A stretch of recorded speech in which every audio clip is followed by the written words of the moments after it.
Hi, everybody.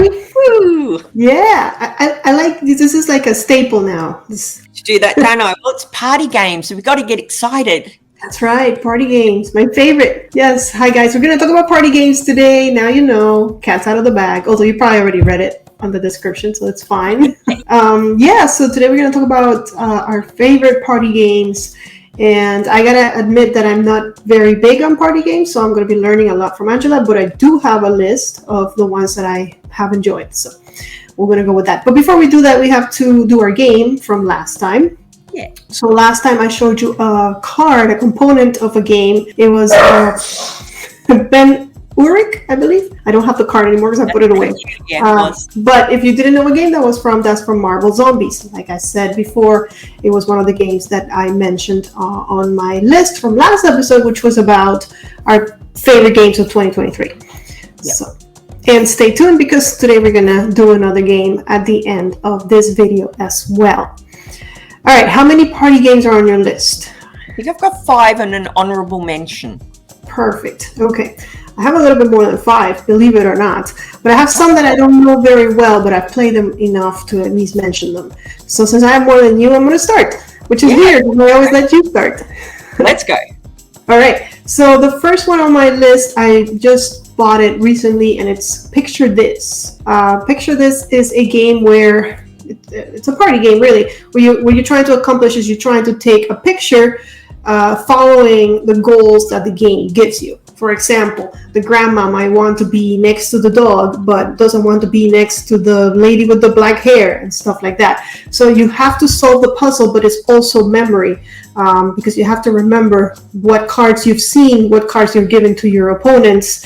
And it becomes a lot of fun because everybody's trying to figure out their own picture.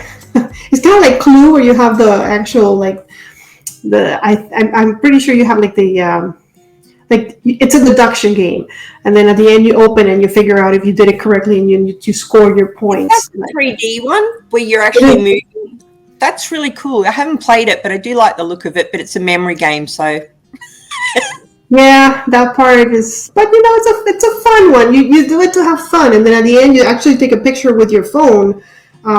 Because it has the picture that you take has to meet all the requirements. So even if you did it okay in 3D, it has to actually show because you're taking a picture. Picture this. Yeah, that's cool. I like that one. Yeah. All right. What you got? But I like it. All right, my first one's called Hive Mind, and I may have mentioned this one before, so forgive. But I love this one because it always gets a giggle. You can go up to 12 players, and it's just stupidly easy. I think it's by Richard Garfield, strangely. I think. Anyway, you can correct me in the comments. You're basically all trying to get on the same page. So you all want to give the same answer. And if you give the same answer, you're part of the hive mind. And you stay at the top part of the hive. The board's a beehive. And if you give the wrong answer, you sort of drop down the hive until you're out of the hive. That's it. That's how easy it is. Okay. And are the questions is it hard to get the right answer? Like everybody for The questions are just silly questions, so it might be like, I don't think they'd be this easy, but name something that is green, and then if you put frog and then other people put frog, then you're in the hive mind. But if you put, I don't know, grass, maybe less people would say that kind of thing. I get it. Okay, yeah, that does sound like fun, and I love that it holds a lot of players because that's what a party game should do, right? Yeah, of course. And you get talking, don't you? Like, why did you put that? That kind of thing. And that's not green. That could be brown. Yeah. I have to confess that I think that the games I picked don't hold that many players because I never have a party that big. So to me, a party game already starts at 4 players. That's a party. Okay. Hive Mind starts at 3 players. So I think it's 3 to 12. Gotcha. Yeah. All right, my next one is one that's very well known, and that's Dixit. And I think Dixit does a really good job of not just being a party game, but it's also language independent, which helps because it's just pictures. So I play with my mom, who doesn't speak. She speaks English, but not I guess fluently. So it's a good game to play with people of different that speak different languages. We can play it in Spanish. You can play it in whatever language you speak. For me, it's Spanish, and the art is beautiful, and it's an easy to teach game too. So that makes it on my list for sure. So yeah, that's one of my favorite lighter games for sure. Yeah, nice choice. All right, we're speeding through, Anabel. We're speeding through. My next one's Telestrations. Have you played this one? Which one? Telestrations. I've heard of it.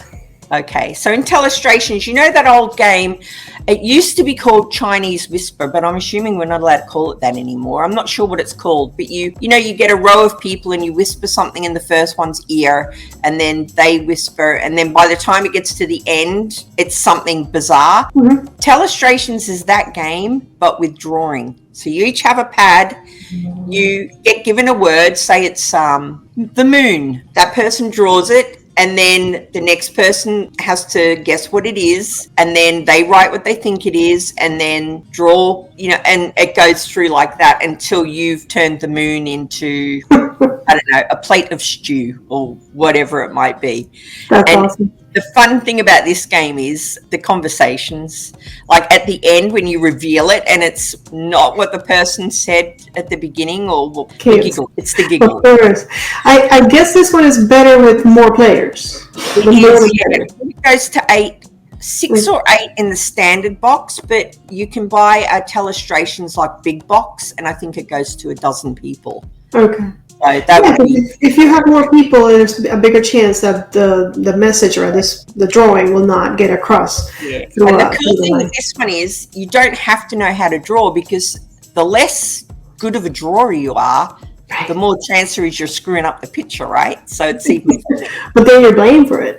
I think in my country, we used to call it, in Spanish, we used to call it teléfono malogrado, which means broken phone. That's what the game is. Oh, that's what that initial game is. Okay, yeah. So tele, it makes, I don't know what it's called in English because I didn't grow up here, but yeah. I'm old, right. So as I said, I probably shouldn't have said that, and I'll apologise if I've offended anybody. Yeah, no, just in case. Yeah, good. Yeah, well, you're not here to offend anybody. No, it's just a game.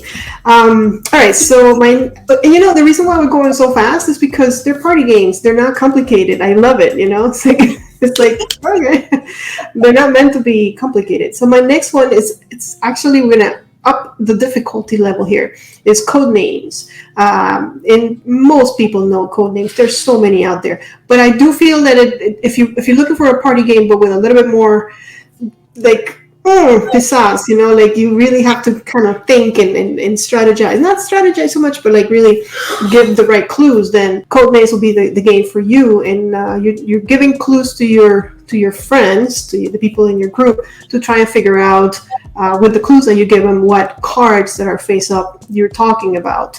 I'm sure you guys know Codenames. Yeah, I don't. And it's all based on spies, isn't it? So you're trying to find like the double agent type thing when you're doing it. It's a great game. It's not on my list. I totally forgot about it. But yeah, I'm glad that you've mentioned it. That is a good one for sure. That is a good one. Yeah. All right, what's next for you? All right, for me, next is Cash and Guns. I think it's actually up here behind me somewhere. I haven't played this for a while, so forgive me if my rules declarations are wrong. But you each get these stupid foam guns, and you're sort of playing like a mob boss type person. And you've got sort of treasures out on the board, and you have to try and kill each other, get the most treasure, and maybe collect the most of one thing. But the really fun part about this, and what makes it a party game, is you'd sort of do a countdown like 3, 2, 1, and then you all point your guns at a particular player, and then they have the choice. They can either lay their character down like, I'm worried that I'm going to take an injury here, or they can stand up, because each player has chosen a click or a bang. If you choose a bang, you do damage, but if you've chosen a click, your gun jams or whatever, and you don't do damage. So it's sort of a little bit of luck, but a little bit of guessing, like, is that person going to really shoot me? And if you're alive at the end of the round, obviously you get to pick the loot, and you all sort of share the spoils. Person with the most spoils at the end wins. It's a fun one. That sounds like fun. Yeah. You've not played it? I have not played that one. No. Yeah, it's a good one if you want to. Again, it's for the giggles. It's But, it's fun. and again, I don't get to play a lot of party games because I don't have friends. So Oh, with that said, you we'll go have like friends. They just live far away, Annabelle. I have a hard time finding one person to play with me. Imagine more than one. And the few people that do play games with me, luckily, like heavier games. So Yeah, I mean, I guess medium to yeah, I would say medium games, but you yeah, know. I try if I'm going to play it, then I try to go for those kind of games, unless yeah, like of course. yeah. A little bit more All meat. right, but my next one I do enjoy a lot, and it's Sushi Go. It's another one that's pretty popular. Yeah, We've talked about it before, and it's a drafting game where you're making points by drafting cards and passing them to everybody else. Now, I will call it a party game just because you can play with a lot of people, but there's not a lot of that interaction that you'd want at a party. So I would say that it's more for serious gamers that want to accommodate more people. I don't know if I would call it a party game, but it does accommodate more people, and you do get that interaction of okay, I'm passing you the cards. So yeah, oh, you took the one I wanted. Dang it, it's not here anymore because the cards do go they around. released a Sushi Go called Sushi Go Party. They released They something did. one. Yeah. Yeah, I don't have that one. I got the one at Five Below. I think I mentioned it before here. I got it like for $3. Well, a wee bargain you got. Yeah, pretty good. Yeah. Oh, good. Right. My next one, Wits and Wagers. Have you played this one? But I've heard about it. Okay. So Wits and Wagers is basically a betting game where you've got this mat and you have to lay down bets. But the bets are placed on the answer to a question. So it's kind of a trivia game, but it's a trivia game where you don't need to be good at trivia. I know, bizarre. Because you're just sort of guessing. So let me come up with a quick question. How tall was the racehorse Farlap, which is a famous Australian racehorse? You're not going to know that, but it was a massive horse, right? So you have to guess within centimeters. So you'd say, I don't know how big racehorses are, 250 centimeters, and then you have to bet on this like betting mat as to who you think has gotten as close accurate answer as possible, and then you win like poker chips. So you feel like you're in a casino, but it's just stupidity. And again, I love this one because, like I just said, 2,500 centimeters or whatever, which is bloody massive. And then your friends will be laughing at you, going, "Oh, that's a T-Rex is smaller than that. You're an idiot, Angela." That's the good thing about party games. It's okay to be wrong. It's okay to be the one that messes up, because then people get to have fun and laugh with you, not at you, kind of. Yeah. Well, let's just leave it like that.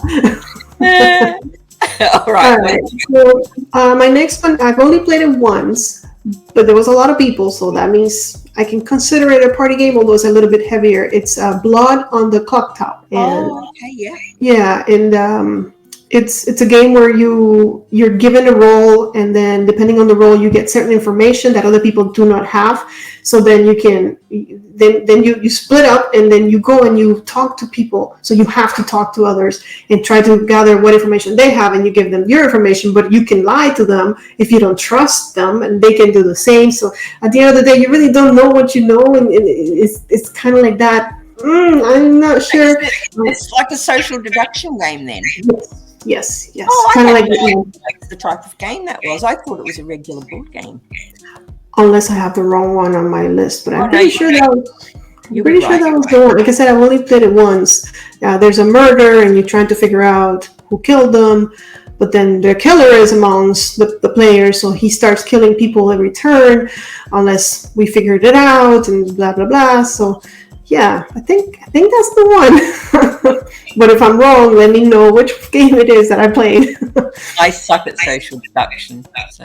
Oh, me too. But it's still fun. And I love that, like, that time that I played it, it was at somebody's house, and I didn't know anybody there. But by the end of the night, it was like we were all friends because we had played this game together. And that's a perfect party game, Yeah, that sounds awesome. Yeah, my next one is called So Clover, and I think I might have mentioned this before. So Yes.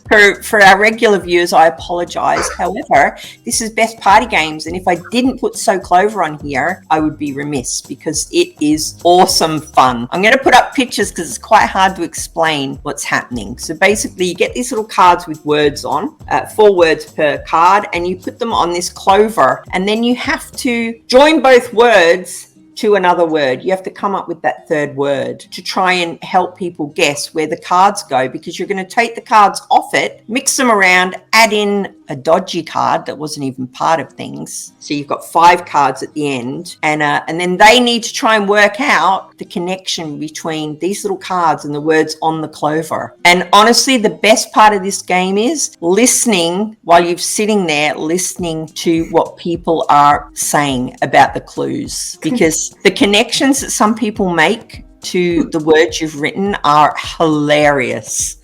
And that's why this is a great party game. I just love it. I think it's probably one of my favorite party games. Yeah, I know you've mentioned it before. Yeah. And I've told you this before too. If it wasn't because it's language dependent, I think my family would love it. But yeah, I won't. Surely it's out in Spanish. It must be. There could be. It must be. Honestly, highly recommend. If it is, go get it. Okay. I'm just gonna have to get more friends first. All right. So, how many more do you have? I have got one honorable mention left. Okay. So I have one, and then I can do an honorable mention too. So my last one is Phantom Inc. And I've only played it once, so I'm not sure if I can explain it well. But and it's, I don't know if it's a party game, but it does play. It has to be 4 players. One person is giving you clues, and depending on what cards they draw, and then you have to write down words. It sounds like a party game. It sounds like a party game. Yeah, but it's only, I think it's only 4 people. But there's that whole.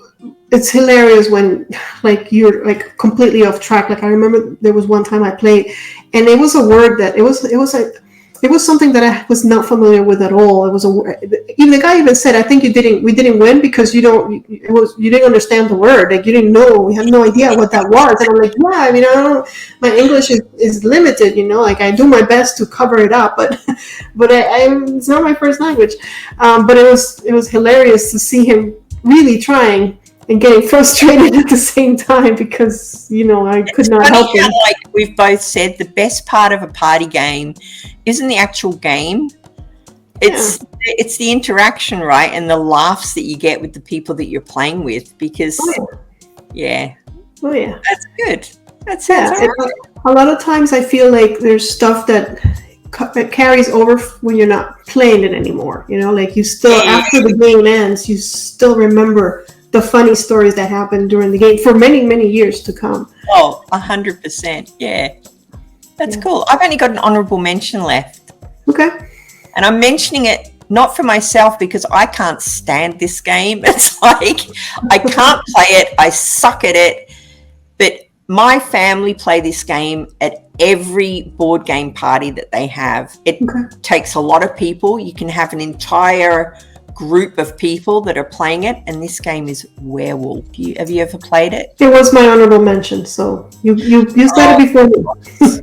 I just don't like it because I am a terrible liar, firstly, and I'm not quick enough. You have to come up with a story real quick to sort of throw off suspicion or whatever. I can't do it. I love watching people play it. And side note, there's a TV show called The Traitors that I marathoned a few weeks ago, and it's basically Werewolf.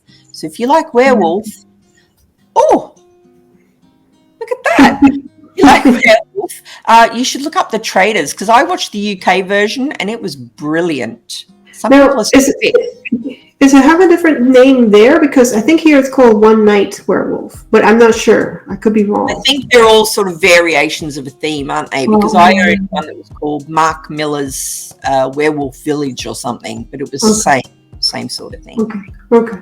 Yeah, they play that here at least. I don't know over there, but whenever there's a con, like a Comic-Con or any kind of con, they always play that at night, really late. It's like the last thing they do at a con. So that's why I think I played it maybe once or twice. I'm too tired by the end of the con to stay and play a game that you have to be quick about. I don't know how they do it. But it's pretty popular, so I figured I would mention it, but I'm glad you did. Yeah, it's a hugely popular game. And then, as I say, there's all variations, isn't there? Mm-hmm. I think, is it Bezier Games? They've released like werewolf and aliens and vampires and all different kinds of things. But I think they're all variations. Yeah, the same. So since you talked about that one, I will have a different honorable mention, because I think that it's important for us to mention any game where there's a traitor. It's one of those. It might not be a party game, but it's another one of those games where you can get a laugh out of that, even after the game. Because I remember playing Battlestar Galactica, and to this day, I still remember who the traitor was that day, who tricked me into believing that they weren't, and it just stays with you. And same thing with is it The Room that it's called? I don't remember. It's one based in the room. There's one about spies, isn't there? Is it called Spycraft?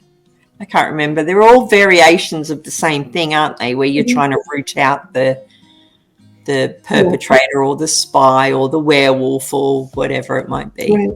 Yeah, those games, I really do enjoy those games. I don't play them often because, again, I have no friends. But if I did, I would probably go for those more often because they're just fun. It's even if I'm not that great at them, it doesn't matter. You're just there for the fun. Yeah, and they can do huge groups of people. I know that Amanda and Colin, my daughter and son-in-law, when they have parties, board game parties, at the end of the night when they play it with a massive group of people. Mm-hmm. So they're good for that as well, I guess. Yeah. So there you guys go. That's our list. Did we miss any? Maybe we missed some that are new and we don't know about. So if there's any that you guys can recommend, let us know, because definitely let us know, because I love a party game. Yeah, Angela really likes a party game. And you have enough people to play with because your family is all like into gaming, so yeah, they are. Yeah. All right. So before we go, let's do a game. So this time I'm going to give you a character, and you're going to figure out where the meeple is from. This time it's not a meeple, but I think we used to call it "Who is this meeple?" So who is this character? And the name is, oh my gosh, Jexera. It's spelled Jakserah.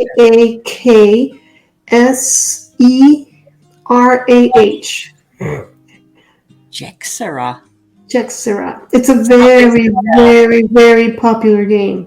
But I guess it's one of those games where you don't pay attention to what your character is called. You just play. Yeah. Is it a game I've got? Do you know if I've got it or not? I don't think it's your type of game, but I'm sure you've heard of it because it's massive.